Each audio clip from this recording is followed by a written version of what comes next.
Welcome, everybody. We're going to go ahead and get started. I'm Jeanette Brown, Director of Public Affairs at SCAMP, and I'm proud to present today's session in partnership with Enterprise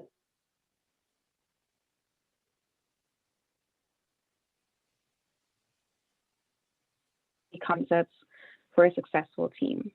And just a quick note on logistics, we will have time for questions at the end, so please put them in the Q&A box, preferably the Q&A area, not the chat box. And we'll have time to get to those at the end. So I'm going to go ahead and turn it over to Mark, and he will get us kicked off. Hello, everyone. Thanks, Jeanette. Mark Tusignan, Director of Vulnerable Populations with Enterprise Community Partners. I run our local Southern California work on homelessness and supportive housing based here in LA.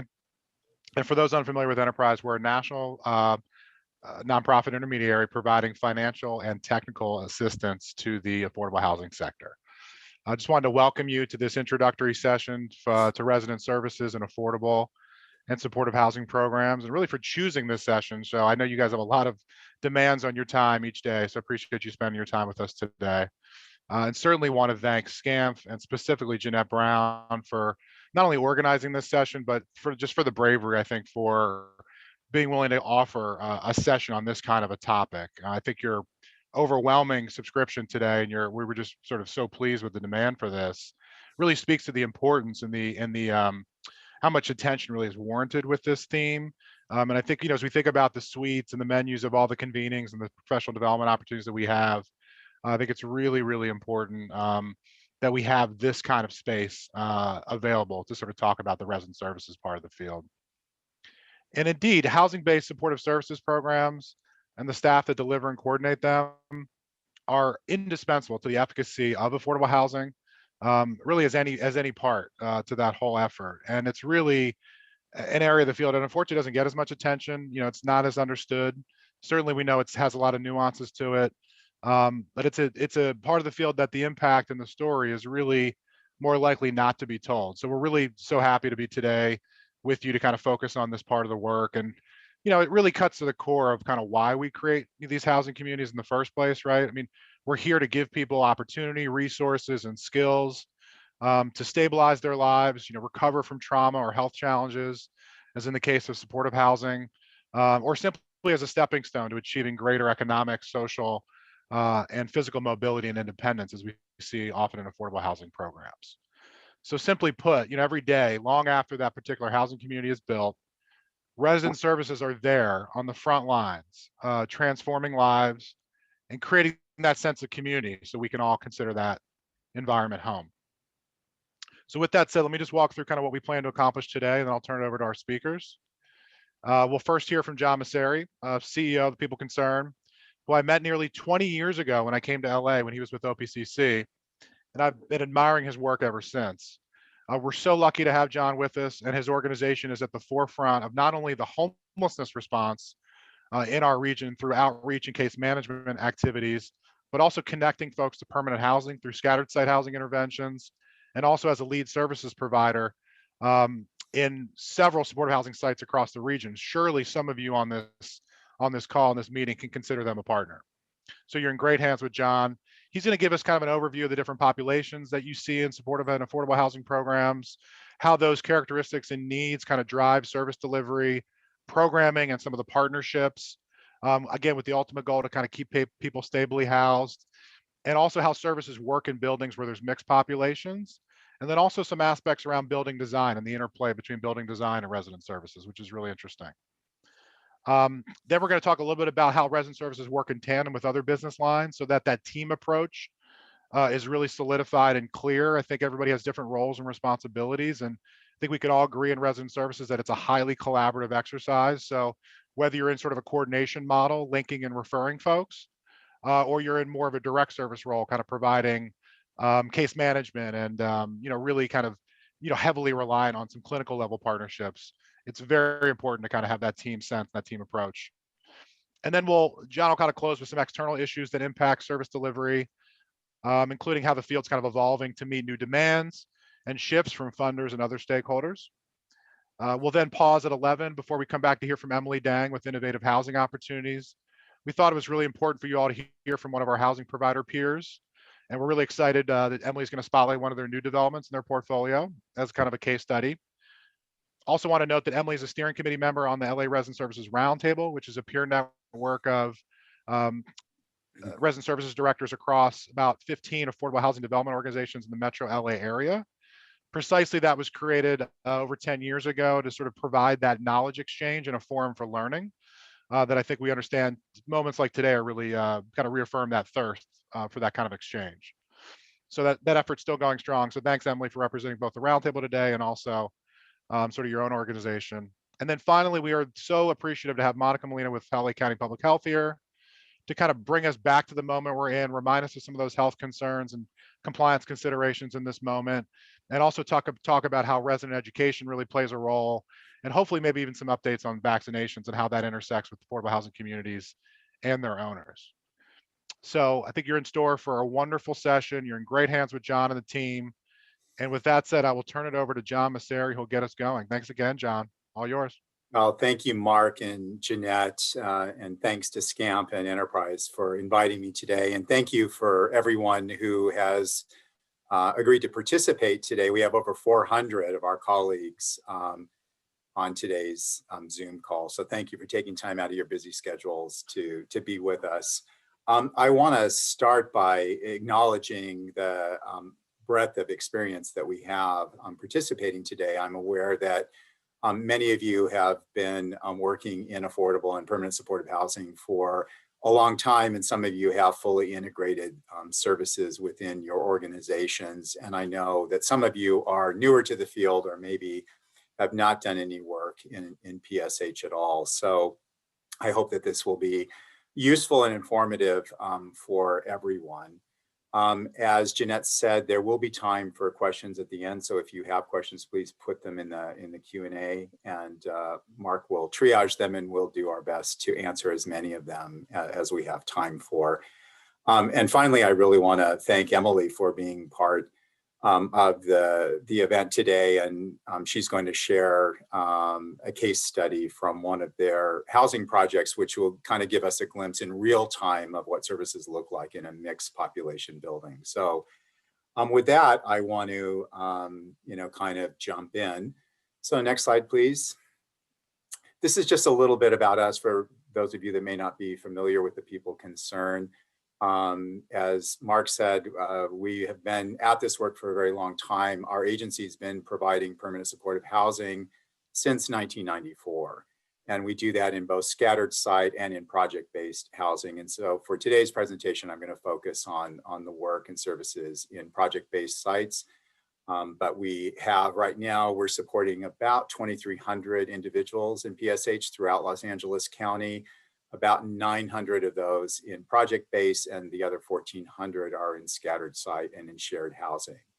The other thing that I should say is that we started out 27 years ago being the service provider with our development partners, and over the years have evolved to coming to this work really from various lenses. So we are still a partner to many of you on this call, and thank you for your collaboration over the years. We also have been involved in housing development, where we are the managing general partner or a general partner in the work. And I say all of that just so you understand that I have a keen appreciation for the various roles that all of us play in this work. And so understand that services have to be completely integrated with property management and asset management. And I realize that sometimes creates challenges, and conflicts. So I also want to say that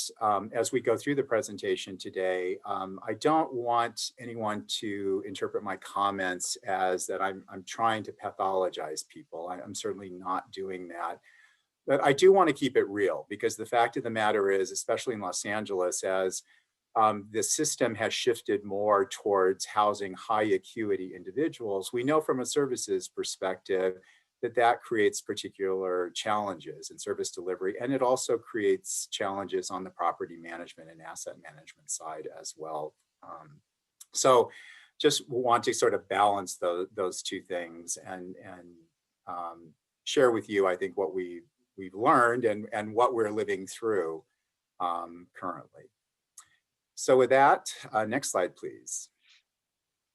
So permanent supportive housing is, of course, under the umbrella, the very broad umbrella of affordable housing. We know that that runs a broad spectrum in terms of income. So for today's presentation, I'm really focusing on 30% AMI or less. I'm talking about individuals who are very poor and on the lower end of the income spectrum, and also high acuity individuals who are going to need some level of support over a long period of time. So for those of you that work in affordable housing and may not have done much in PSH, the services in PSH are by nature more intensive due to the acuity of the residents. So we're talking about people who have very specific needs based on their individual circumstances. So we tend to see severe and persistent mental health disorders, a high incidence of substance use, chronic medical conditions, so heart disease, diabetes, skin problems, COPD.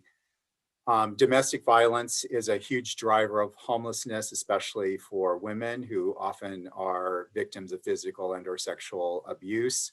PTSD and cumulative trauma. I think it's fair to say that, you know, as all of us experience trauma in our lives, so do the people that we serve. And for many people, especially chronically homeless individuals or people who have been outside for a long time or who have multiple barriers to housing in their past, that we see that cumulative trauma is an underlying factor and is really a critical part of understanding what services are going to be needed for those individuals. For us, housing retention is key. It's not just housing first. There's a lot of conversation about housing first as both a philosophy and a practice. And certainly we at the People Concerned are a strong believer in housing first. But for us, it's not just housing first, it's housing always. So services really should be designed to support the individual in housing retention. We work with people who often have unstable employment histories, they have poor rental histories, poor credit histories, and they often haven't lived indoors for a very long time. So that's important to understand as you're thinking about the service delivery plan, because something that we take for granted as simple as how to use a microwave, for instance, which I know sounds, you know, pretty remedial, but actually we find that as people have been outside for a very long time, the technology is so advanced that it's often difficult for them to know how the thermostat works, how to use a microwave. And so it's really important to think about some of the basic skills that may be needed. Again, this is not every individual in every PSH unit, but when we're talking about a broad spectrum of individuals, to think about these things. And then finally, mixed populations in a building, and we'll hear more about that from Emily. It provides challenges and opportunities in service delivery. I think on the opportunity side, if you're thinking about mixed populations in your building, you want to think about things like social and recreational activities, any kind of what I would describe as broadly wellness activities, where individuals are tenants who may not need the high level of service that you'd be providing to your PSH tenants, but would benefit from social and recreational or educational opportunities. So for instance, if you were having a Memorial Day barbecue in the building, it would not make sense to exclude the residents who are not PSH tenants. If you were having a 12-step meeting, for instance, if you had residents who were interested in recovery and participating, we would want to encourage them to do that. And we could go through sort of a long list of activities that would be available to all tenants in the building. So as you're thinking about your service delivery, I strongly encourage you to think about, you know, what makes the most sense in building a therapeutic community. And that's a word that you'll hear me use a few times today. And the reason is because that's really important to think about, you know, what is going to help people not just survive in their housing, but actually thrive. And next slide, please. So these are some of the basic components of PSH. So these are permanent units. Tenants have leases and they have tenancy rights, especially for chronically homeless individuals. These are people living with some disability. It may be visible or not. Supportive services are tailored to the specific needs of the individual and are provided on an ongoing basis for as long as needed to support housing retention. This is, I would say, I would underscore this as the most important factor in service delivery, is that you have to see each individual as an individual and their needs, although there may be similarities among people with mental health issues or substance use issues or survivors of domestic violence. There are certainly common threads through those populations, but each individual has their own life experience. And the services really need to be wrapped around that person. And we like to think of individuals as body, mind, and spirit. So that you have to think about, what are the interventions and supports that are going to be needed to help that individual be their best selves. And if you can do that, you end up with a much more successful tenant-landlord relationship. And then, as I said earlier, PSH can be either scattered site or project-based. For our purposes today, we're going to focus on services in project-based housing. Next slide, please. So these are some of the populations that are served: single adults, couples, families, veterans, seniors, and transition-age youth. And in some cases in PSH buildings, you have combinations of these populations. And so as you're thinking about both the design in the building and the services that are going to be provided, as I said earlier, you have to tailor services to the individual needs. So if you're serving families, the needs of the families are going to look different than if you're working with single adults. That doesn't mean that there's not crossover, but you have to really think about the target population. Seniors will have different needs. TAY will have separate needs as well. Next slide, please. So these are some of the services that are typically offered in PSH. So behavioral health, so individual or group therapy, medication management, crisis intervention.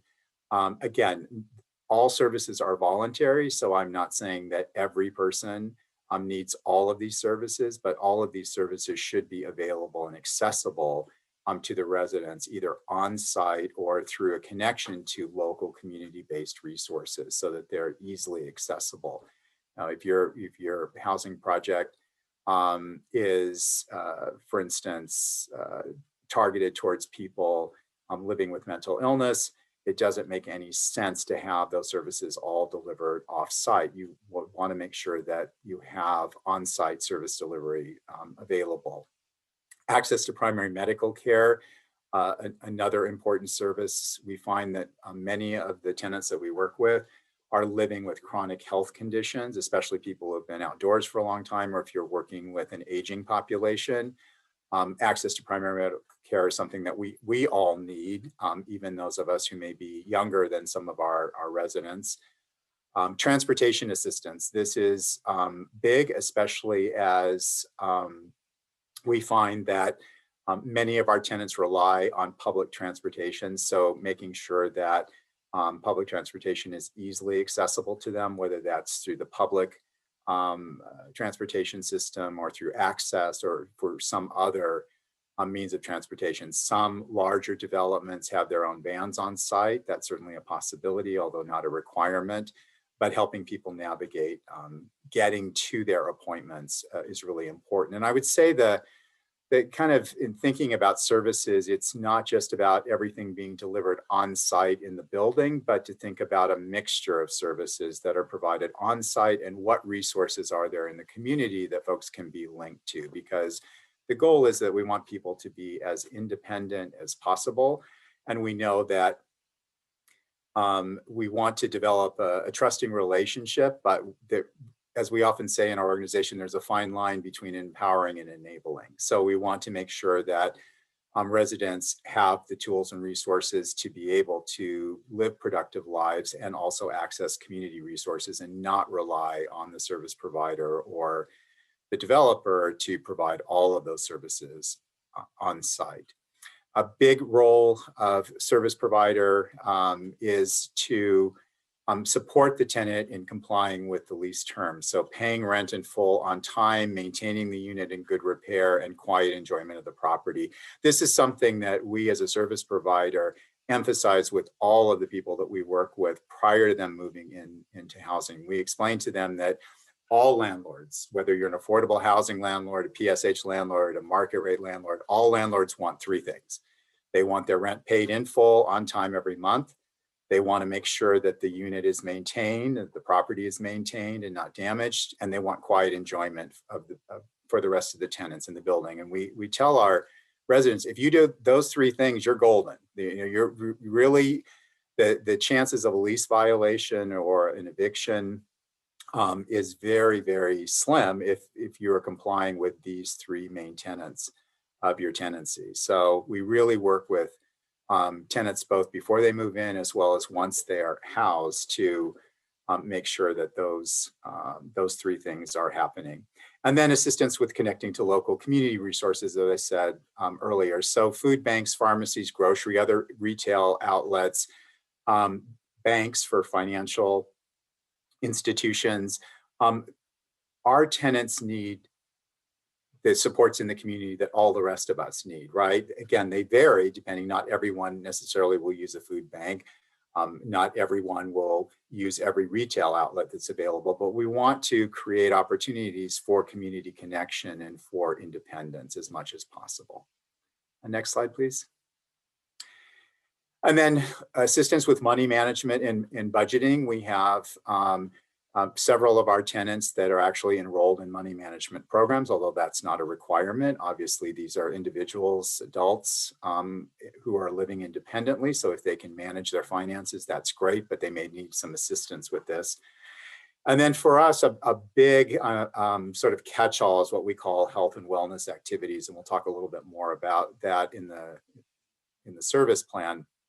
But thinking about things like, opportunities to exercise, especially, now during a pandemic when people have been at home for a long time, just the ability to get outside and get some fresh air, whether it's yoga, smoking cessation, mindfulness, healthy eating and meal preparation. We do a lot of work with folks around nutrition, chronic disease management, gardening, anything, art activities, which kind of broadly fall under social or recreational activities. What's health and wellness and what's social and recreational.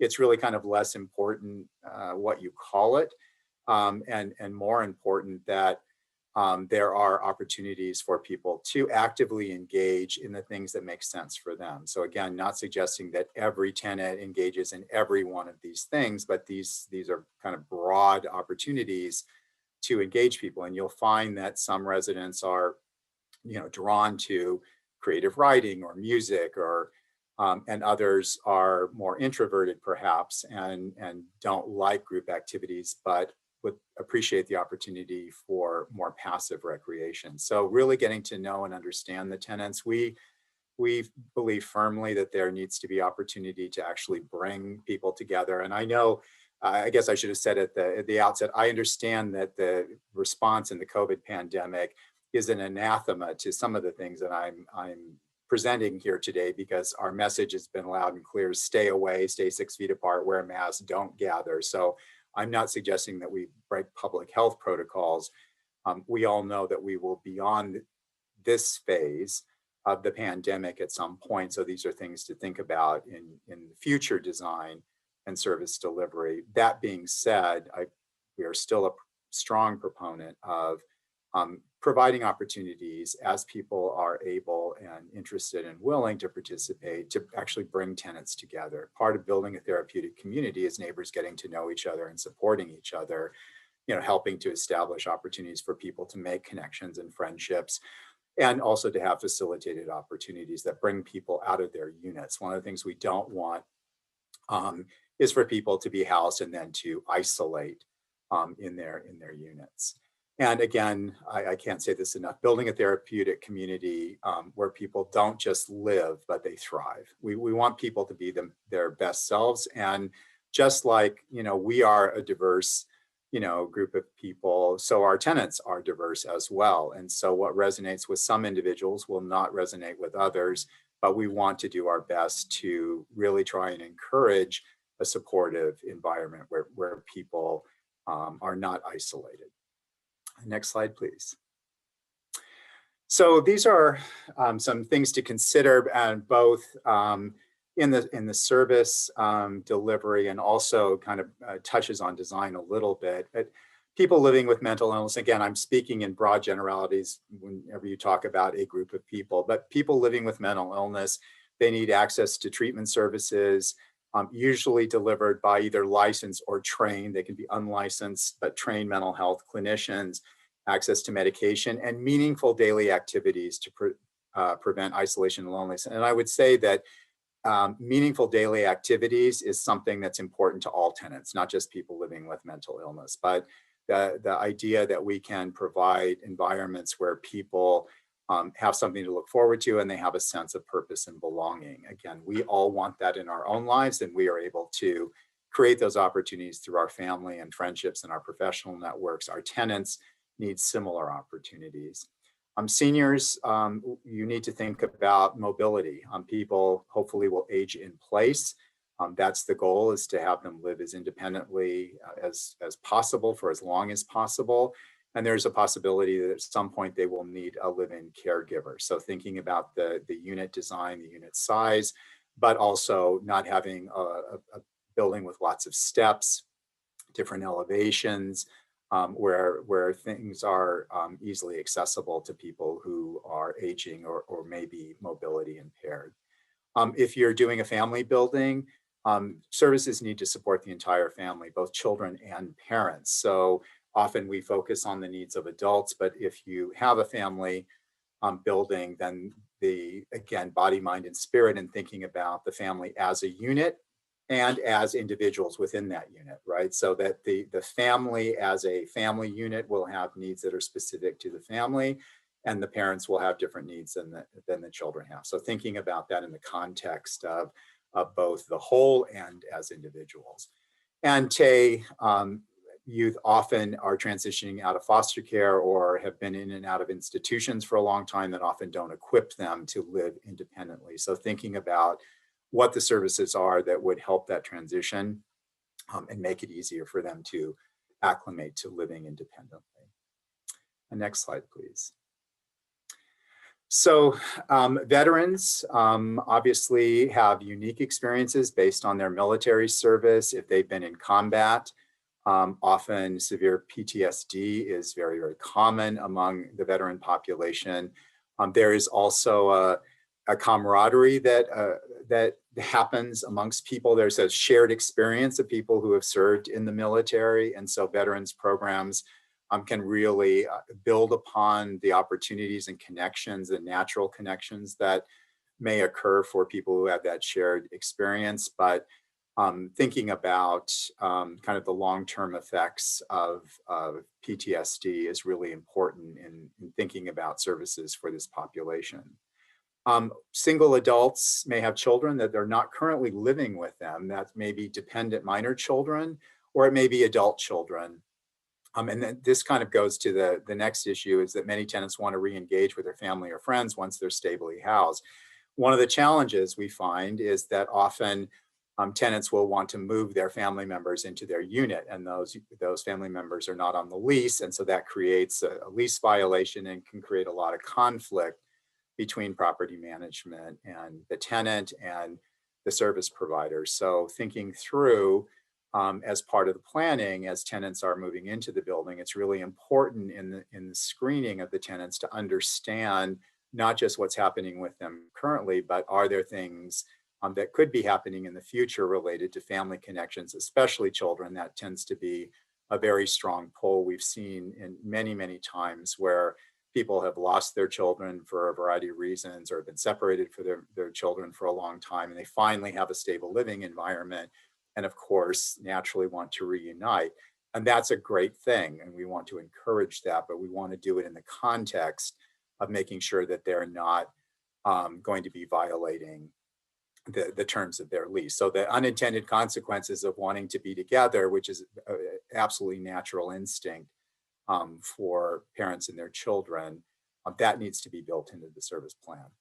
I've said it before, and I will continue to beat this drum. Meaningful daily activities, a sense of belonging and purpose are important, and the services plan absolutely need to support these goals. And again, it's really not about us deciding or telling the tenants what is best for them.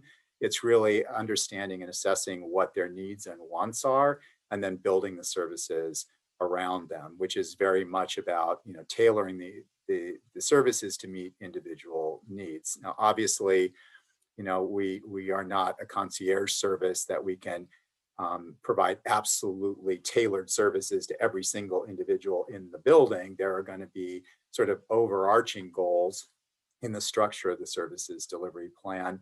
But embedded in that also needs to be a recognition that individual tenants will have individual needs. And so their services plan need to consider what those needs are. Next slide, please.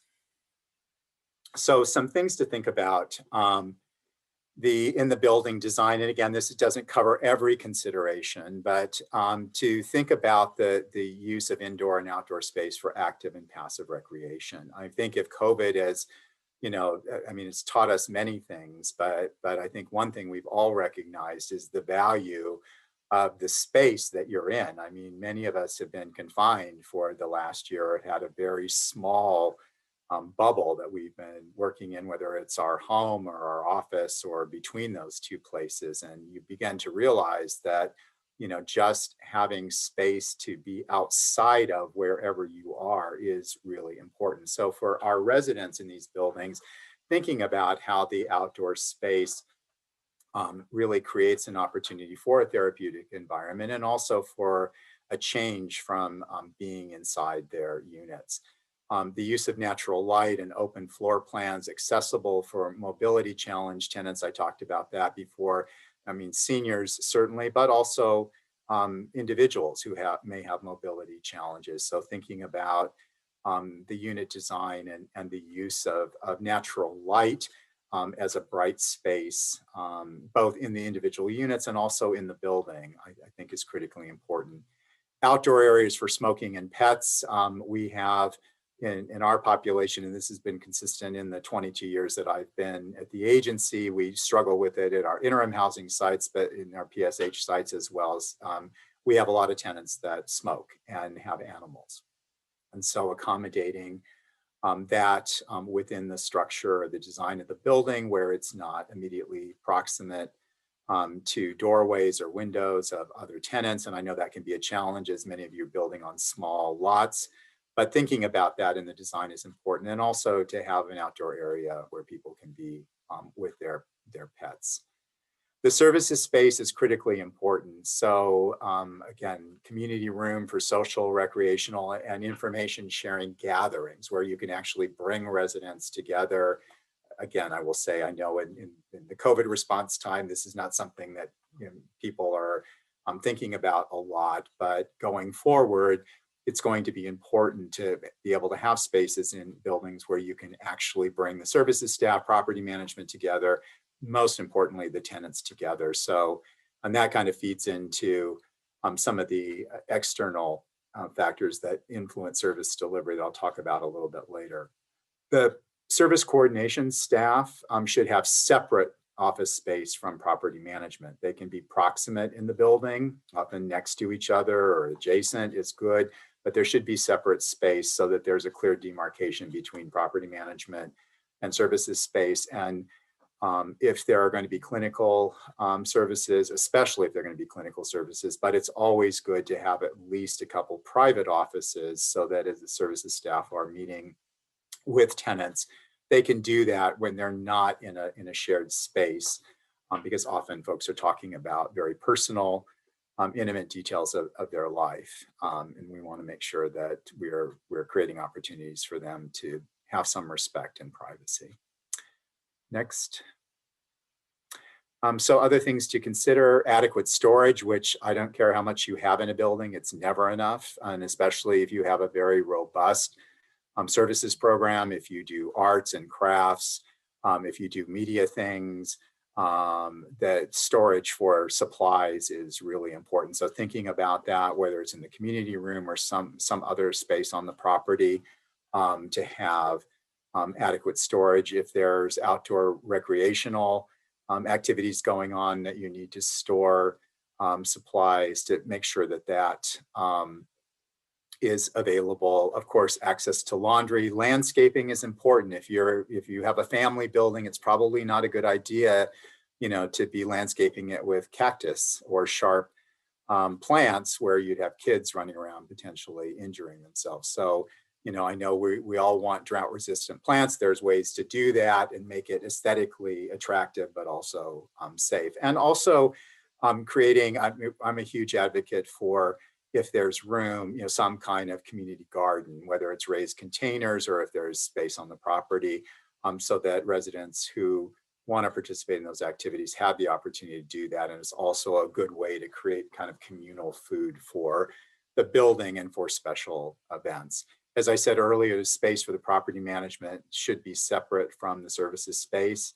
To think about security, most of these facilities are not going to have actual security personnel on site. So thinking about, whether that's cameras or what other security measures, fencing, perimeter fencing, access to the property. A lot of that, of course, falls to property management or the resident on-site resident manager. But thinking through those things, up front can make a huge difference in terms of the security for the tenants. And then, as I said earlier, space for specific programs. So as you're thinking about the design of the building, and these are things that are best handled up front, and you're talking with your service provider, thinking about what are the supportive services that you want to offer on site. Is it going to be, if you're going to do, computer classes, there obviously needs to be space for computers that are secure and internet access, art classes, media equipment. It really will depend on what services you want to offer, but to make sure that there's adequate space and there's thoughtfulness around, do you want computers, for instance, that are open to in a community room, and you may decide you want to do that, but just be aware that that may present different security challenges. The next slide, please. So I have defined, this as a service coordinators, but they are called different things, but essentially the functions are the same. These are individuals, whether they're case managers, clinical case managers, resident service coordinators, however you define them in your organization. These are basically the functions that they are providing. They're on site, they're usually full-time depending on the project and the number of tenants and the population and the services plan. So all of that sort of has to be determined. If you're working with very high acuity individuals that have high needs, your service coordination is usually about 1 to 20 residents. Generally, that's the rule of thumb. It can go up or down slightly. Maybe 1 to 25, but beyond that, it becomes challenging if you have very high need tenants. Their primary responsibilities, they develop and they monitor the individual service plan for each tenant. So this is, as we discussed before, is really determining the needs of each individual and then making a plan with that individual for what the services are going to look like going forward. They act as a tenant advocate with property management and other service providers. So it's not uncommon that tenants are connected to other service providers. They have a primary medical care provider, for instance, it's offsite. They may be connected to mental health services or substance use services or other community resources where there will be other staff members of those organizations that will be working with the tenants. So the service coordinator acts as the liaison to make sure that things are being coordinated in a streamlined way, and also so that everybody's on the same page about what's happening, and then also provides that link to the community resources that I described earlier. Available for crisis intervention. There are invariably going to be times where tenants decompensate for whatever reason. And so the resident service coordinators really is available there along with the rest of the team, because resident service coordinators are generally backed up by other members of the service team to be able to intervene in crisis. What we want to do is avoid eviction if possible. We don't want things to escalate to the point where it's so out of control that the property manager feels that the only recourse is eviction. So, I mean, it also is a way of identifying if there's something going on with the tenant where there needs to be more intensive intervention for a longer period of time. So for instance, if someone is off their medication, or if they're having a very serious health condition that needs to be addressed immediately. And part of this, I think the flip side of that is just not, we would like to avoid crisis as much as possible, but really to be there to get to know the tenant and understand if there are changes in their behavior that are going to potentially compromise their tenancy. So, you know, their health is deteriorating, they're hoarding. This is a huge issue that, you know, a lot of the challenges and barriers that led to people living on the streets doesn't change automatically when they move indoors. They often bring those behaviors inside or into the building, and that creates problems in the unit. It creates problems in the building. So we need to be aware of that. Substance use, you know, drugs are the trade of the street often. And if someone's been hanging with a group of folks who are still actively using, you know, this can be a challenge again for the individual tenant in their unit and also in the building. Interpersonal and family relationships and changes in the financial circumstances. So all of these things can impact the tenancy and potentially negatively impact the relationship between the tenant and property management. Next slide, please. So, and again, this is not every function of property management. When we look at demarcation of roles and responsibilities, so screening and selection of the tenants, collecting rents, maintenance repairs of both the unit and the building, the asset management side of the house that deals with your compliance and financing and regulatory agreements, and then as a last resort, of course, evictions.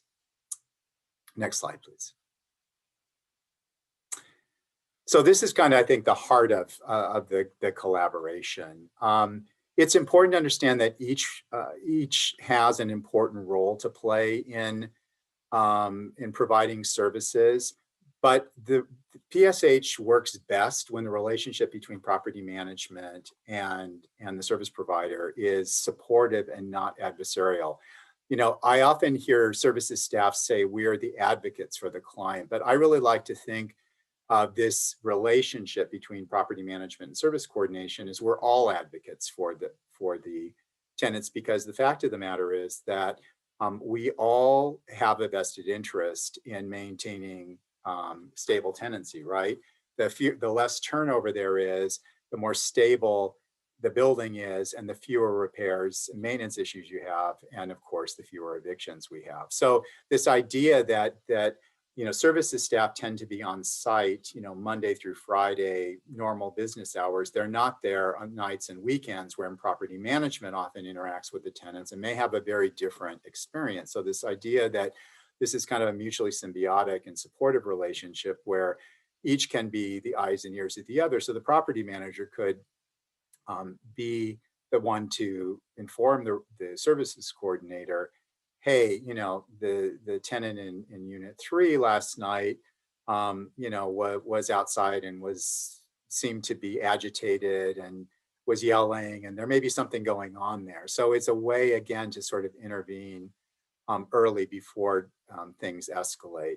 And then the mutual goal really should be to create a trusting relationship between both property management and service coordinator that, you know, supports problem solving and avoids evictions. Next slide, please. So how do you build an effective team, and what do we mean by, you know, good relationships? I think about this as the relationships we all have in our personal and professional lives. So you have to get to know folks, you have to understand how they work, their values. You know, it's going to be, I think, a rough relationship if you have a service provider that's steeped in harm reduction, for instance, and housing first, and you have a property manager who absolutely doesn't agree with either of those philosophies or practices. and every infraction of the lease is going to automatically move towards eviction. That's going to be a very, very difficult and challenging relationship. So understanding and respecting the roles on the team. Again, I think this is I think good service provider and property management relationships are based on this idea that we each have our respective roles to play, but we are not coming at this as adversaries. We're colleagues and collaborators. So we're clear about our roles, what service providers do and what property management is responsible for, and genuinely respecting and honoring that. I've had the experience, and we've been involved in enough collaborations, and some are wonderful and some have been very challenging. And they've been challenging not just because the property management has been difficult. Sometimes our staff, don't necessarily respect the role of property managers and understand that there are certain compliance issues that have to be enforced on the asset management side. And so this idea that service provision is always good and virtuous and property management is always bad and horrible just simply isn't accurate. I think what happens is that, it's in the old adage, where you stand depends on where you sit. And so our perspectives may be different, but at the end of the day, what we want to do is avoid splitting. We certainly don't want the tenant to kind of play both ends against the middle, right? And that often happens, that we see situations where the tenant sees the service providers being more sympathetic or empathetic to their cause, and then property management becomes the big bad wolf, or vice versa. So we really want to avoid that. Engaging, for those of you that are developers, engaging your service provider early on in the project for design input and building relationships is really important. I can't emphasize this enough. We often get asked to provide services in projects where we have no input into the design. We've worked with some developers that are very experienced developers, but really have never done PSH. They've never worked with our tenants. And so they really, and not that they're bad people doing bad things, they don't know what they don't know.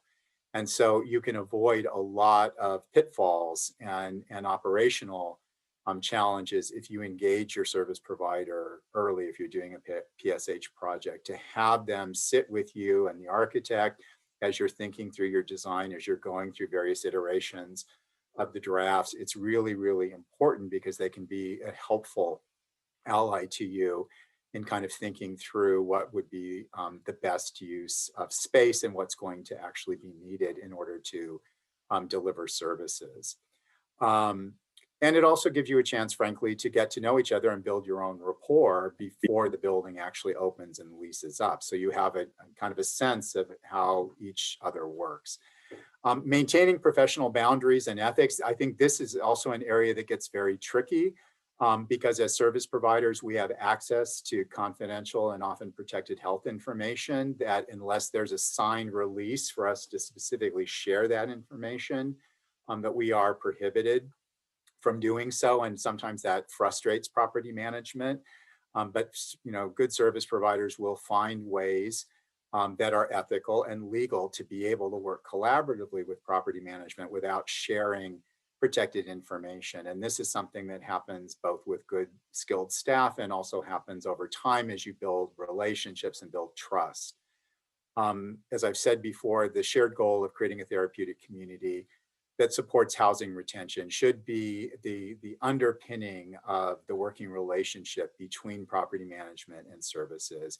And eviction should be a last resort. In all the thousands of people that we've housed, eviction is part of the process. Thankfully, a very, very, very small part of the process. We try to do voluntary unit surrenders as opposed to evictions. And that's where a good working relationship between property management and services can be very handy. But sometimes eviction is the only opportunity left, but it should absolutely be the last resort when every other option has been exhausted. Next slide, please. So some of the things as we kind of think about what's next, certainly the response to COVID, both now in the current phase, I think we can all agree that the response to COVID has kind of turned our operating world upside down on every level, both personally and in society in general. So as you think about building design going forward, this is there for projects that are either in the pipeline or for projects that will be developed in the future. Thinking about both how you have shared space, which again, I think is critically important in terms of bringing people together, but how you do that in a way that the design sort of supports doing that safely. Access to being able to have spaces that can be easily cleaned and sanitized is going to be important. What it's going to mean in terms of the impact for service delivery for communal kinds of events, I'm hopeful that these restrictions are not going to be permanent, and I believe as we move into the next phase of COVID and beyond, that the restrictions that we have currently will not be as much of a barrier. But I mean, the reality is certainly for the next year or so, for projects that are coming online, you're thinking about your service delivery plan, you're going to have to think about ways to try to embrace the principles of what we've been talking about today in a way that also keeps people safe. So I don't have the answers for how to do that, globally, because so much of it is specific to the individual projects, but it's important to be thinking about. Funding for services, we've talked a lot about all of these services, but how do you pay for them? And so, locally, we're fortunate that we have, DMH pays for some, DHS pays for some, LAHSA pays for some, and then we have some that are, built into the project operating budgets. Sometimes these services are funded privately, but it's important to think about, if you're building a project for a specific population, is the funding going to be secure over a long period of time? What does that look like? Because you don't want to have services funding for 3 or 5 years and then find that you have, a building that's going to be operating essentially in perpetuity, and you're not going to have the services funding to support that. So I think in the landscape we've seen over the last couple of years, the government funding is certainly skewing more towards higher acuity individuals or special needs populations. And I know a lot of times developers will build their projects around where they can get both the capital financing and also the services funding. Data collection and reporting, this can be, depending on the funding source, can be very complex, and often there are multiple databases that need to be used for services staff. So DMH has a separate reporting system from LAHSA, and there are within local communities, for instance, we work in the city of Santa Monica, they have a separate HMIS system. So it can be very cumbersome. And so thinking through, excuse me, the data collection and reporting, both on the resident services side, as well as whatever asset management has to collect for your regulatory compliance and documentation requirements. And then finally, setting up the system early on in the process so that there's a clear understanding both between the services staff as well as the property management and asset management side, what information is going to be collected by whom, when is it due, what is the format that's being collected in, and what is the process for making sure that that happens on a regular basis. So you don't want to get to the end of the fiscal year or the end of the calendar year or your reporting period and find out that somebody thought somebody else was doing it. So to be really clear about who's doing what and what is the system that's being used. Next slide. So I touched on this already. The other funding sources to consider, sometimes it's built into the project budget if you're fortunate, although I know a lot of these deals are very thin. Sometimes private sources, although private sources tend not to be long-term, but they can be very good short-term services, short-term funding for services that are either time limited or maybe are very specialized. So one of the things that we depend on volunteers a lot, and this really kind of goes to the collaboration with faith communities, is we use a lot of community volunteers to do special events. So that Memorial Day barbecue or holiday celebrations, or special meals, again, when that can be safely done. A lot of time, private resources are a good source for paying for the food or paying for the supplies. It's often a good source if you do art classes, for instance, or if you do music and you need donated instruments. So in-kind donations can actually be a very valuable resource of funding that is underutilized. We've been very fortunate over the years is that we've really developed a volunteer network, faith communities, service clubs, sororities, fraternities, local businesses, and then individuals in the community who just have skills and want to help, want to volunteer, and will often bring resources with them. And then finally, being a good neighbor and complying with the development agreement, all of you, to some degree or another, have gone through the process of neighborhood meetings, which can often be awful, and often end up with development agreements that require you to provide certain services or make sure that you are in compliance with whatever you have agreed to do over the life of the project. So these things will also have an impact in terms of service delivery. So using a silly example, but I think one that's illustrative is for instance, playing loud amplified music in a residential neighborhood, especially nights or weekends, is probably not going to win you a lot of points with your neighbors. So if your services plan was to have a band for the building that played in the courtyard, probably not a good idea in terms of a service delivery plan. So again, that's an extreme example, but one that sort of illustrates that there are forces at work that we are all required to comply with depending on the project. And I think that brings us, I think the next slide is the thank you slide, I believe. Yes, it is. So I am finished and right on time. So I believe we are actually, I'm going to kick it back to Mark, but I think we're going to take a 5-minute break before we get into the next segment. That's right, John. Thank you so much. Thank you, everybody, for those questions too. Keep them coming. We're going to try to get to those at the end, but we're going to take a 5-minute break. So 11:02 I have. We'll come back and we'll hear from Emily.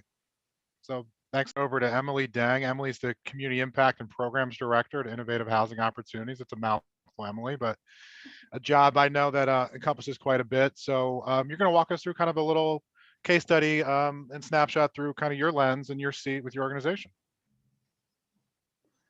Wonderful. Well, thank you, Mark, for the introduction, and thank you, John.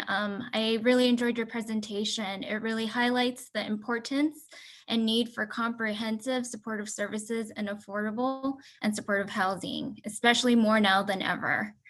So as Mark mentioned, I'm Emily Deng. I'm the Director of Community Impact and Programs at Innovative Housing Opportunities. I will be sharing with you a case study on our El Verano apartments, which will be highlighting our services model for this housing site. Next slide. So Innovative Housing Opportunities, also known as IHO, we're a nimble, mission-driven nonprofit affordable housing developer. We've been engaged in the well-being of low to moderate income individuals and families for over 4 decades in Southern California. And this year marks our 45th anniversary, and we are proud of the work we are doing to serve those most in need. It Starts with Housing really reflects our core belief that high quality housing is the foundation for catalytic, economic, vibrant communities. And for us, we believe that through creativity and collaboration with all stakeholders, we can really create thriving communities where residents can achieve endless possibilities.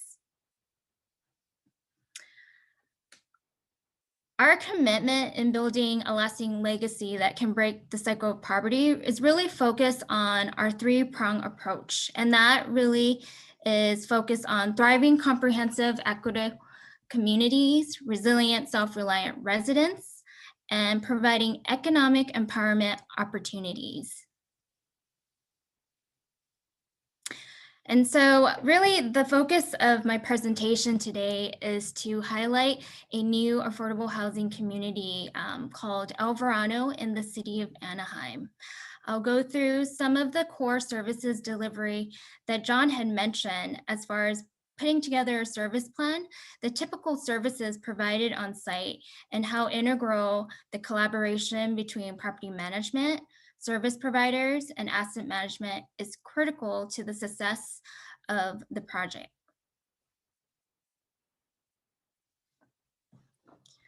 So for every community at IHO, we really design for its specific site. And so that means really thinking about the population that we serve. So for this senior community, it's located in the city of Anaheim, and it was open in December of 2020. We were really excited that we were able to welcome new residents for the holiday season. And the target population for this community is mixed income. So it features low income and formerly homeless seniors 62 and older, earning 30% to 60% AMI. The total number of units is 54 apartment homes. So 26 units set aside for low income, and the 27 remaining set aside for permanent supportive housing. And then there's one manager's unit. The square footage is 516 for 1 bedroom and 820 for 2 bedrooms. And so for our community amenities are critical as far as fostering connection and engagement. And so at this housing site, we have a couple of amenities, and they include a community room with kitchen. We have a computer lab and library, the exterior courtyards. We also have a commissioned public art. And so what was really unique about this community is we made sure to involve our service providers in the planning and designing of the community amenities. And so as John mentioned, you want to involve your service providers early on the outset of the planning. And so we made sure that the case management offices were separate from the property management and the community room, encouraging private space for the case managers and the residents on site. And then another community service amenity is on-site supportive services offices. And then each of our floor includes lounge areas near the elevator, encouraging residents to interact with one another.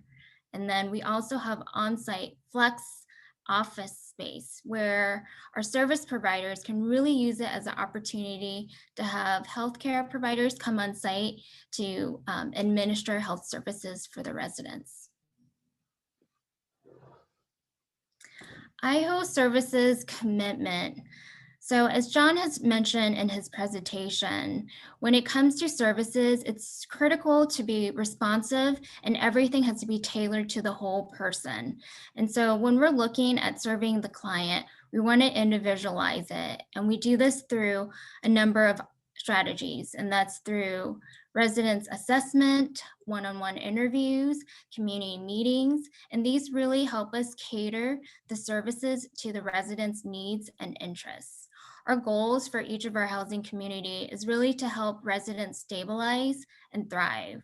And we do this through integrated and coordinated programs that foster healthy aging, personal and economic resiliency. And with any type of programs and services, it's really centered on strategic partnerships and community connection.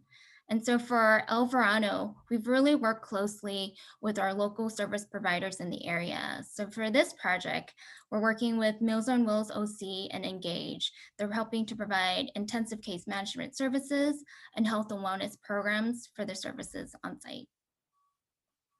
And these are a couple of photos of some of the services that are being provided on site. And so we were able to administer a pop-up clinic where residents were able to get vaccinated.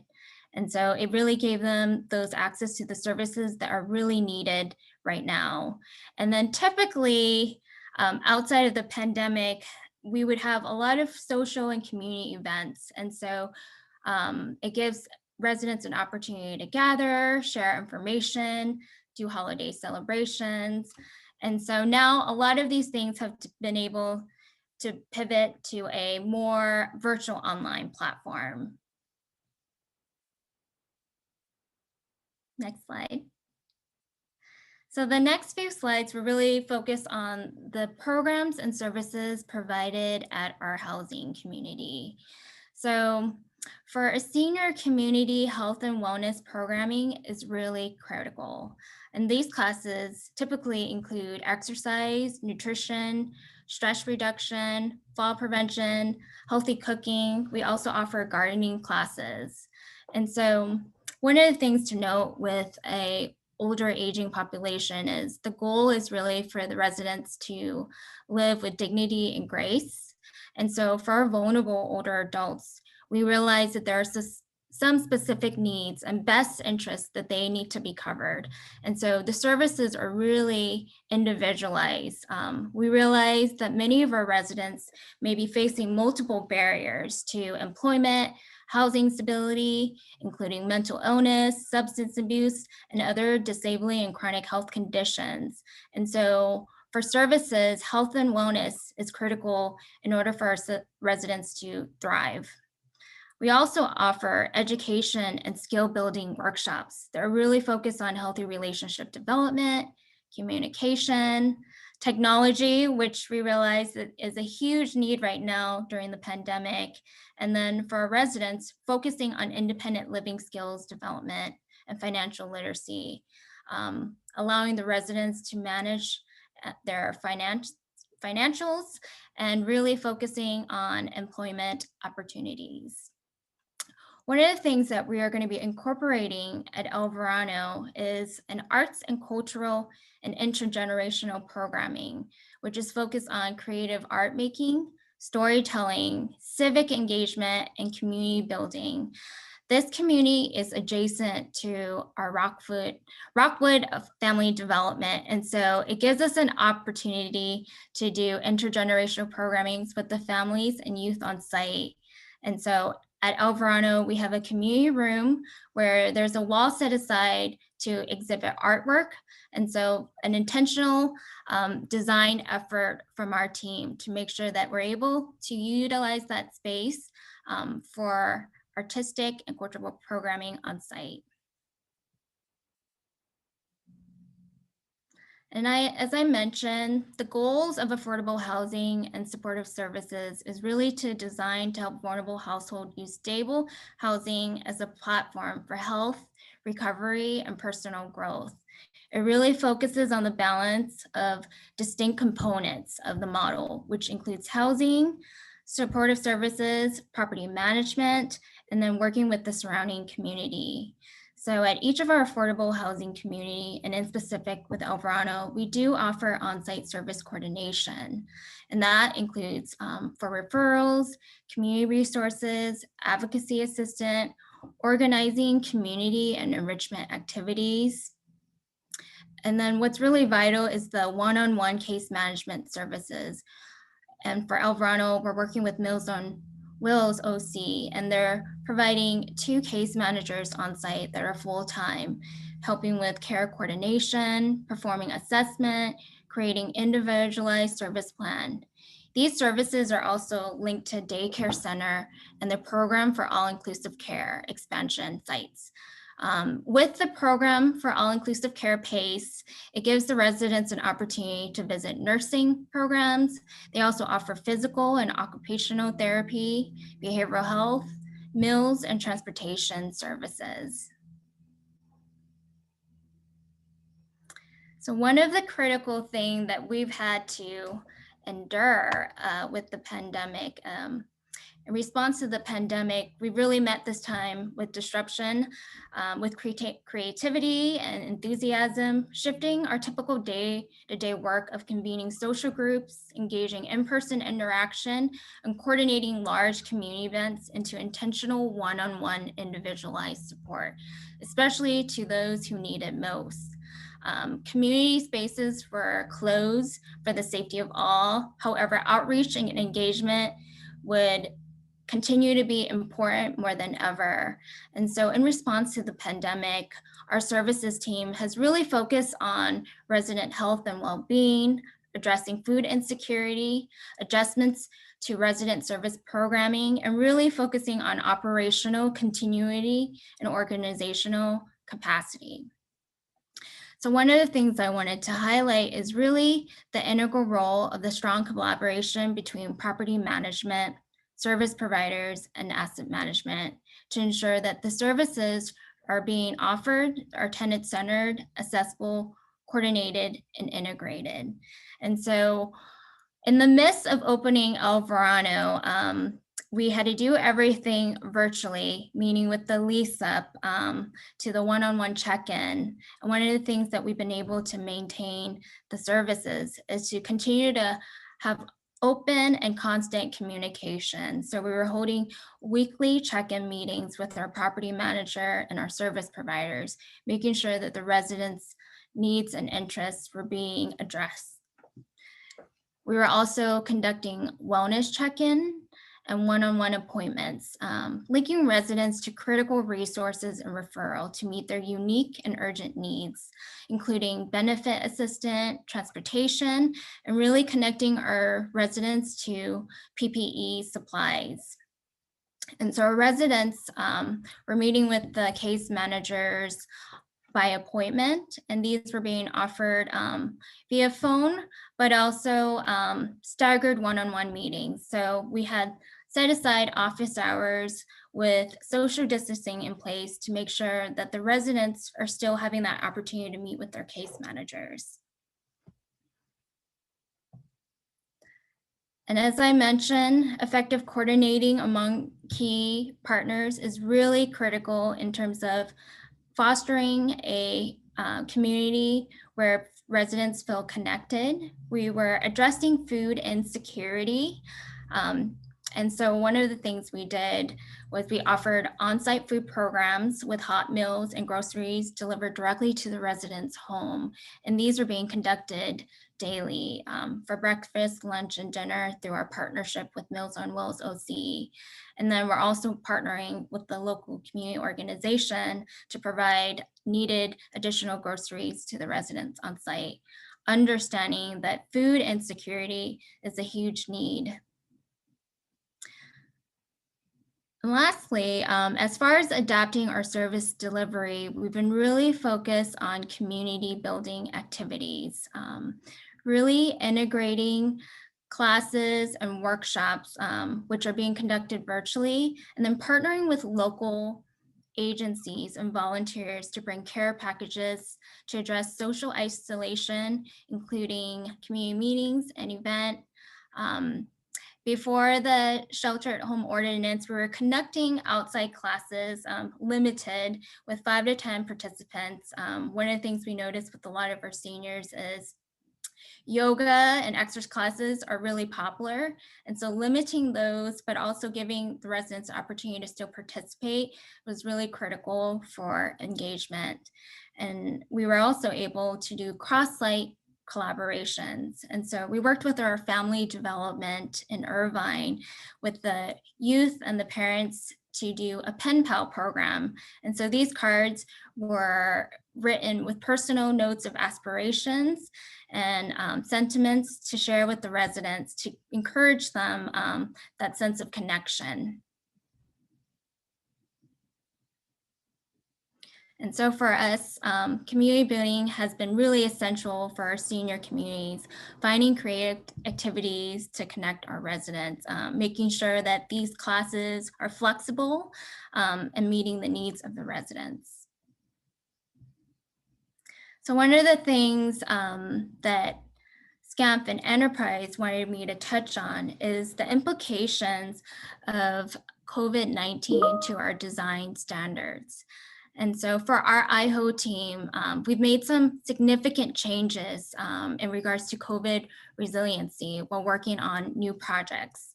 And so we weren't able to implement this with our current portfolio or with El Verano because it was already in construction and operation. But moving forward with our pipeline, these were some of the key guidelines that we're going to be addressing as we're developing new projects. And they include creating quality open spaces, which is a necessity for everyone thriving and having a healthy community, creating more places for people to enjoy and connect to nature and strengthen the community, And so for us, quality, open, and flexible spaces with air circulation, which includes study alcoves and flexible furniture zones for at-home work and study will be integrated, making sure that there's convenient hand washing locations and private balconies with kitchen sinks placed near the main entrance and spaces to combat quarantine-induced feelings of isolation. And then moving forward, we're going to be incorporating more green space on site for residents to accommodate health and wellness programming, and also farmers market and other outdoor events. And then as far as other site amenity, it's really looking at a planned freestanding building replace, really accommodating children's play area, incorporating balancing beams and stepping stones. So kids are just accessing it with their feet and not really touching items. And so it requires less sanitizing. And so these are things that we're looking to incorporate moving forward in our portfolio.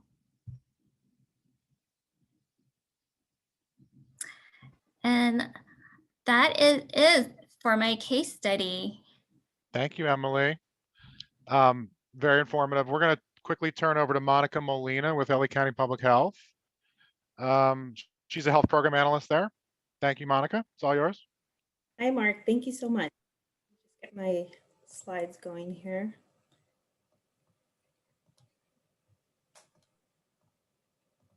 Can you all see that okay? Mhm. Okay, perfect. So thank you so much for inviting me to your important training today. I'll try to go through my slides quickly. As Mark mentioned, my name is Monica Molina. I'm a health program analyst for the Department of Public Health covering the Metro Los Angeles region. And I'll be just sharing a few quick updates about the COVID-19 vaccine rollout. So just a quick disclaimer, information about COVID-19 and the vaccine changes frequently. So the information presented here is current as of yesterday, February 16th. And for the most up-to-date information, you can visit vaccinatelacounty.com. And here's a schematic of the vaccine distribution plan that the Department of Public Health is following. So we're proceeding with administering vaccinations within the priority groups that have been identified by the Centers for Disease Control and Prevention, the CDC, with additional guidance provided by the state. So as you know, the vaccine is being given to different groups of people in phases, and priorities are based on the risk of becoming ill, as well as the need to keep our healthcare system and society functioning as much as possible. And of course, we want to make sure that the decisions for this distribution are being made in a fair, ethical, and transparent way. And the timelines that are noted here in this chart are estimates, and they can change depending on the supply of the vaccine and other requirements such as for state prioritization. And just to note that there most likely won't be enough vaccine for everyone to get vaccinated until about late spring or summer is what the estimate we're being given. And the vaccine is free for everyone. So the current phases, the folks that are eligible to get vaccinated are healthcare workers, staff and residents at skilled nursing facilities and at long-term care facilities, as well as LA County residents 65 and older. So folks that are going to be eligible within the next phase for vaccination in phase 1B, tier 1, and we're estimating that to begin sometime in March, are folks in the education and childcare sector, folks in emergency services, as well as food and agriculture sector. And the state did announce that it's changing its vaccine rollout strategy. Once this phase that's on the slide here is completed. And so the state's moving to a more age-based eligibility and centralized allocation and distribution of the vaccine system. So that system is going to be administered by Blue Shield of California, and it's going to allow for direct distribution of vaccine within a network of providers, and that does include the Department of Public Health. So this is the latest numbers on the number of doses of vaccines that have been administered in LA County. This gets updated weekly. This is from last Friday. So about 1.3 million doses have been administered. And of that number, about 300,000 of them are second doses. And please keep in mind that LA County is a very large county, as you all know and are familiar with. We have 10 million residents here and about 800,000 healthcare workers. And 1 million folks who are eligible within that 65 and older category. So we do receive a certain amount of vaccines each week and from the federal government, and we have to plan accordingly. So some weeks can differ from the number of supply. The current vaccination sites available in LA County include point of dispensing sites, which we call pods. Some are administered by the LA City Fire Department, such as the pod at Dodger Stadium. LA County Public Health has set up pods and megapods. Pods are smaller walk-up sites, such as the one in El Sereno, or megapod sites, which are sort of the larger sites that you might have heard about at the Forum or Magic Mountain. Community clinics and hospitals are also administering vaccines, as well as pharmacies, and Kaiser Permanente has set up a mass vaccination hub in Pomona as well. Here's some information on how to make an appointment. You can easily go to vaccinatelacounty.com for more information on appointments, and the site is also available in Spanish. This connects residents that are eligible to receive the vaccine to the different appointment registration links for the options I just mentioned on the previous slide. So it has incorporated the state's registration platform, which is My Turn, and it does allow folks to book their first appointment and second dose appointment at the same time. And if folks do not have access to a computer or internet or if they're faced with other disabilities, they can also give the phone number listed here on the slide, give them a call to our call center to help set up an appointment as well. So I just wanted to address a few frequently asked questions we've heard from time to time from community members about the vaccine.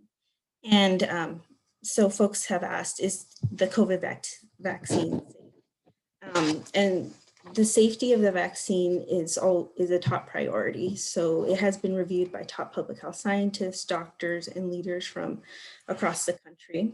And the vaccine safety system ensures that all vaccines are as safe as possible. And as the vaccine continues to be distributed, it will continue to be monitored.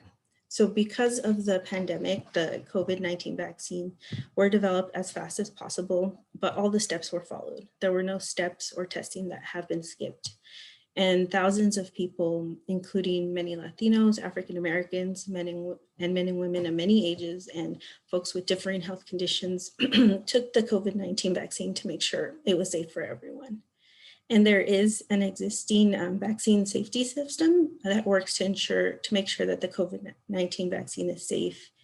And if the vaccine did make people sick when it was being tested, it would not be allowed to get distributed now. And also it is much safer to get vaccinated against COVID-19 than getting sick with COVID-19. We've also heard folks ask, can the COVID-19 vaccine give me the COVID-19 virus? And the answer is no. None of the COVID-19 vaccines being developed in the United States have the virus that causes COVID-19 in them. So sometimes people can get a fever or feel tired for a day or so after getting a vaccine. And these side effects are normal, and they're actually a sign that your body is building up immunity. So feeling a fever or sore arm are normal side effects. And building immunity can take a few weeks. It can take up to 2 weeks after you receive a vaccination to build that immunity. And folks also ask, why should I get vaccinated against COVID-19? So COVID-19 vaccines are one of the many important tools that can help us stop the pandemic. We know the steps that we need to continue, including, wearing a mask when you're outside of your house, also staying 6 feet away from others, avoiding crowds, and washing your hands often. And the vaccine is also a more sustainable way to, end the pandemic. And the more people who get vaccinated against COVID-19, the less chance the virus has to spread and to make people seriously sick and cause them to die. So when folks also ask, when can I get the vaccine? So there is an opportunity to sign up for COVID-19 vaccine notifications if you go to myturn.ca.gov. So even if you aren't eligible yet to receive the vaccine, you can sign up to receive notifications of when appointments become available. So we encourage everyone to sign up on this website to get notifications. We also encourage folks to sign up for our Department of Public Health vaccine newsletter. This does get sent out weekly with updates. It's a great source of information to stay up to date. Also following DPH on social media. The handle is noted there at LA Public Health. And our director also offers virtual briefings every Monday on these platforms as well.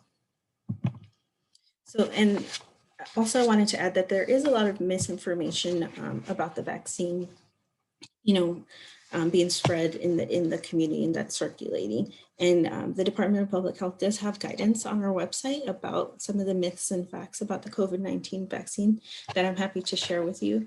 And just when we're interacting with folks, we just want to be aware that there are different reasons for that folks might have, vaccine hesitancy, and those reasons are real and to be respected.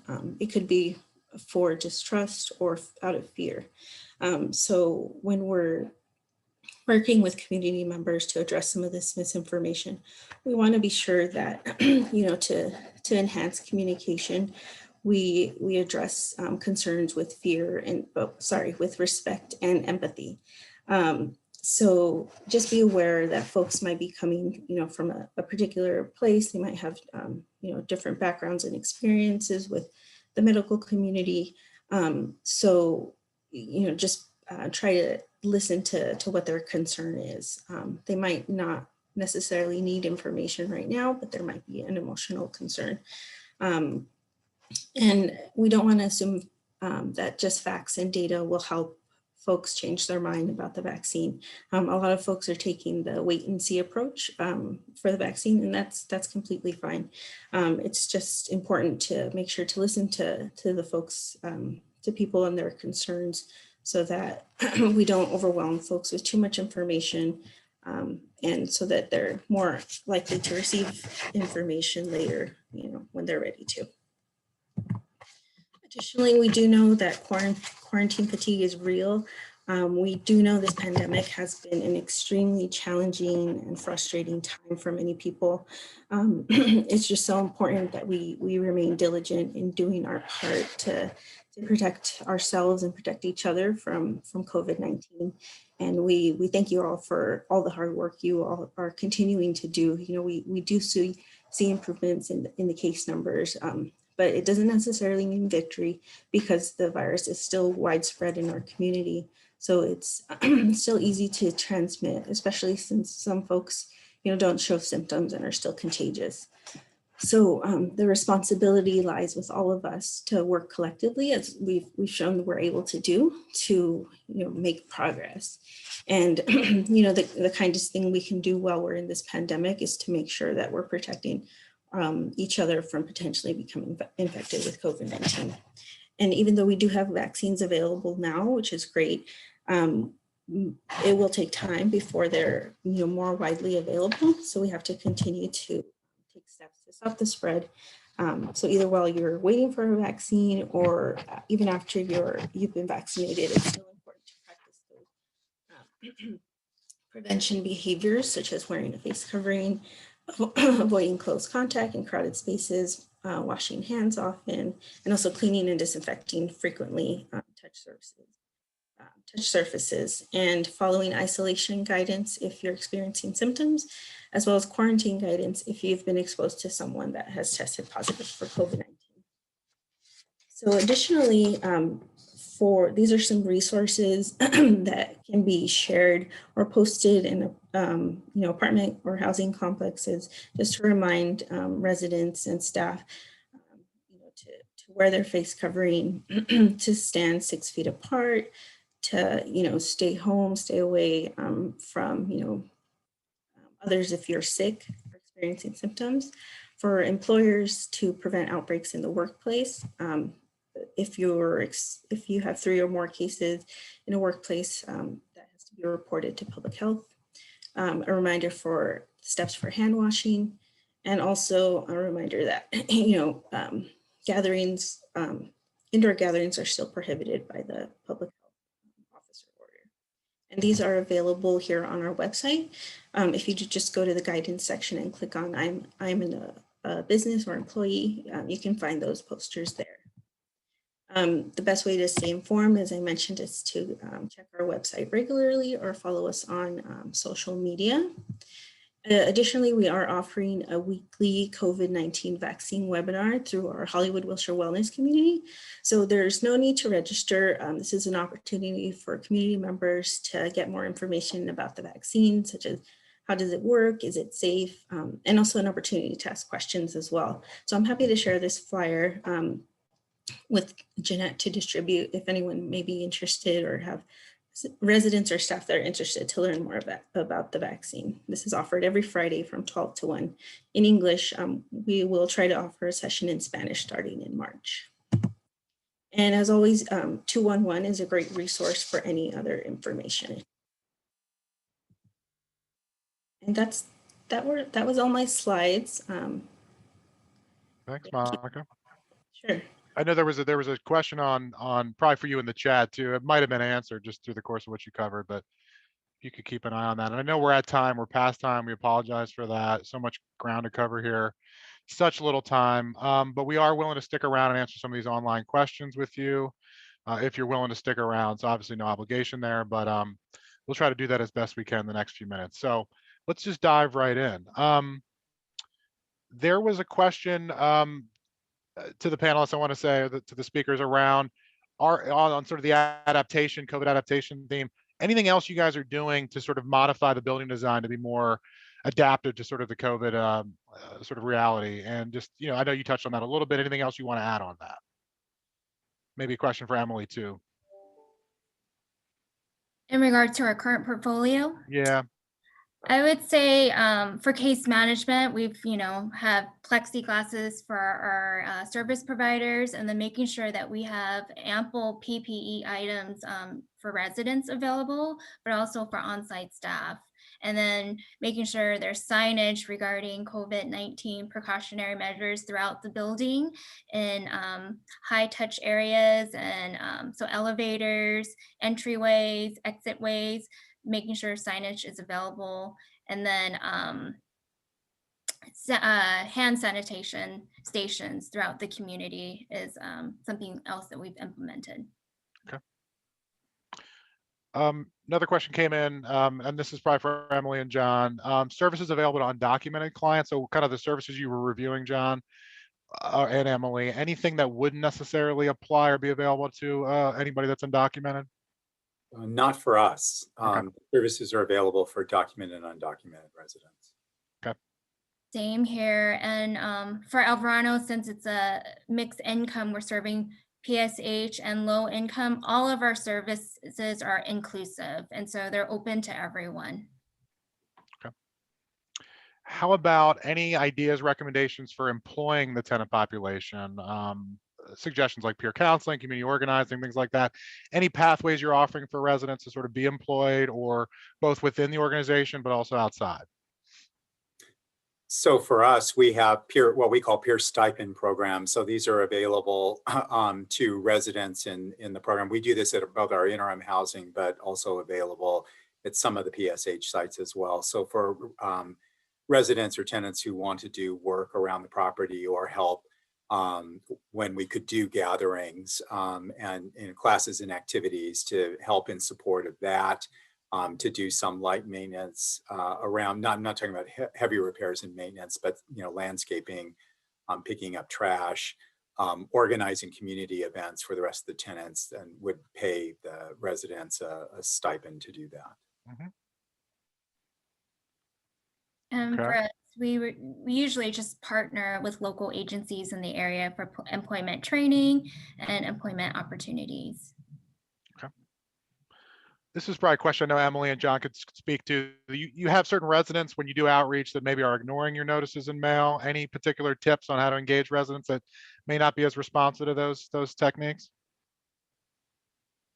Yeah, Emily, do you want to go first? Or, I mean, we've all had that experience. And what I would say is this is where building a relationship with the tenants is really important.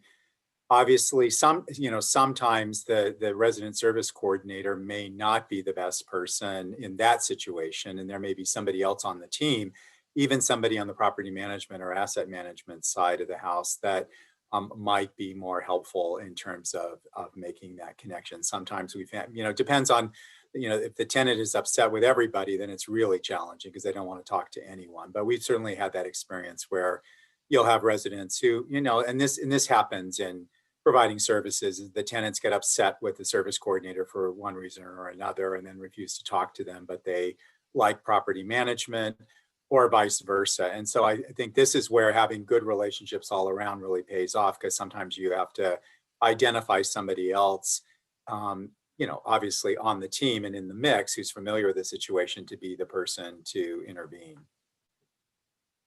I completely agree with John. So for us, we do a triage. So we have these all hands meeting, and this is where you can identify any challenges or concerns with tenants. And so, we can speak to the service coordinator, service provider, property management, and kind of decide who is the best person to reach out to that resident. And for us, offering a variety of ways of outreach, whether it's sending memos, phone calls, emails, text messages tend to be really popular with our residents. And so the biggest thing is continuing to build that relationship. And oftentimes it is a waiting game until they are comfortable to reach out for assistance. That's great. Hopefully, Liam, that gives you some insights on how to approach that. Let's turn to another question. I'm going to kind of combine two. What are you looking for skill-wise in a service coordinator, and what training opportunities do they have available to them around fair housing?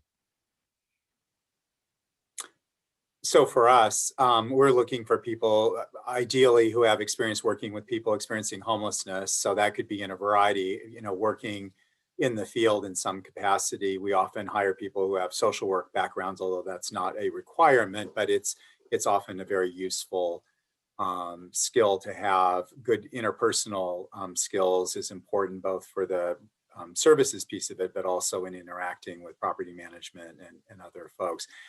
We provide housing training in-house on fair housing, and then also provide a lot of opportunities for staff to attend trainings that are provided either by the housing authorities or outside organizations around fair housing.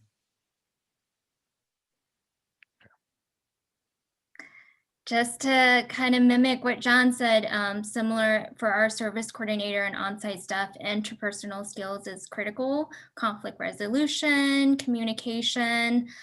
We do look for folks who have a social work background, but it's not a requirement for us. Having that understanding of working with vulnerable population is critical. So providing that training.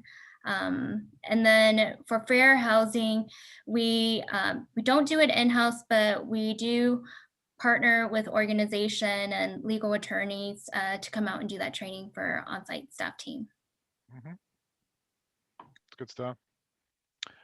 Great questions came in kind of in the last half hour. I'm going to try to tackle one of them here. How do you navigate when it becomes, this is from Gabriela Vila, how do you navigate when it becomes apparent that the tenant can no longer live alone, but they do not want to transition to more appropriate supportive living facility? Yeah, that's a great question. And it comes up a lot, especially with people who are aging in place, and especially with long tenured tenants, and sometimes even with newer tenants who, and we struggle with this occasionally, where people really need a higher level of care and will refuse that initially and then move into a unit. And then you have to work on either getting them in house support, or often, to I think the point of this question, getting them to transition to an assisted living facility or board and care, or some higher level of care. And I would say, again, I know I sound like a broken record, but relentless engagement and relationship building, and you just have to keep at it. And, this work is difficult because we know that, a lot of times people will refuse assistance, even when it's in their best interest, and even when everyone, even often their primary healthcare provider, knows it's the best thing. I will say that if a person's condition deteriorates to the point where it really becomes, dangerous for them to live alone, then what we have found helps is really involving the primary care provider and helping deliver that message to the tenant that they really need to be thinking about this, long term. I mean, in extreme cases, you have to involve adult protective services, which is something we don't like to do because that, tends to damage the relationship, but we are mandated reporters. So, again, balancing, that fine line between empowering and enabling, right? To be able to, we always want to honor and respect people's choice and their dignity. But we also have to recognize that if their condition deteriorates to the point that they can't care for themselves, then we are being complicit in negligence, and we can't do that either. So those are hard conversations. Anything you want to add on that, Emily? No, I think John covered it. Yeah, I think that's where the relationship building is critical. And then we work with our case managers, and they have partnerships with the program for all-inclusive care. And so working with the service provider and healthcare provider to connect those needed services and having that tough conversation with the tenants. Yeah. Okay. We want to do one or two more? Sure, I'm Okay. available. So Okay. This is one I think probably for John, but certainly Emily, weigh in, please. What level of security is appropriate for special needs projects? Is after-hours security a best practice, or a fix for coordination issues amongst the service provider and property manager? I think it really depends on the individual program and the site. Obviously, design and layout has a lot to do with that. Most PSH sites can be managed effectively. I think especially if you have an on-site resident manager, if you have, perimeter fencing, around the property, and you have, adequate security cameras. Generally, I don't think most PSH projects require on-site security. In fact, I would argue against that in most cases, unless the site was just so large. Now, we have a site, we have a 14-acre campus where we do have on-site security because it's a mixture of PSH and interim housing and other services. And the campus is so physically large that it can't, even with a very robust camera system and resident managers on site, it's too much. That's an exception. It is not normal in most developments. And then I think, again, this is where good design from the beginning is important, so you don't end up with places in the building or on the property have a lot of blind spots or areas that can't be easily managed. Yeah, it's not typical to have on-site security. We'll have security cameras that's rolling 24 hours, and then you have an on-site property manager who can handle any emergencies. And then at all of our site, we do have an after-hour emergency line so that residents can call and contact if any issues arise. And here, as John mentioned, the design is really critical, making sure that, all the spaces are visible. And that way for us, supportive services and property management are usually at the entrance. You want to encourage residents to walk through. That way there's more visibility and you can see who the visitors are coming in and out. We always want to say that, where the mailboxes are located, you want it to be near the property manager too, so that there's more visibility that way as well. So just key strategies around the design that encourage more safety and visibility on site. Mm-hmm. Okay. Maybe we leave it there. Any closing thoughts for our speakers or for Jeanette before we close out? I just want to say again, thank you for the invitation to be here and participate. Thank you, Emily, and Mark and Jeanette. It really was a pleasure, and thanks to everyone who participated and everyone who hung in there with us today. I hope it was helpful. Yes, I want to say thank you to Scamp and Enterprise, Mark, Jeanette, and then John for your presentation today. I think it was a really productive discussion on how valuable supportive services and affordable housing is.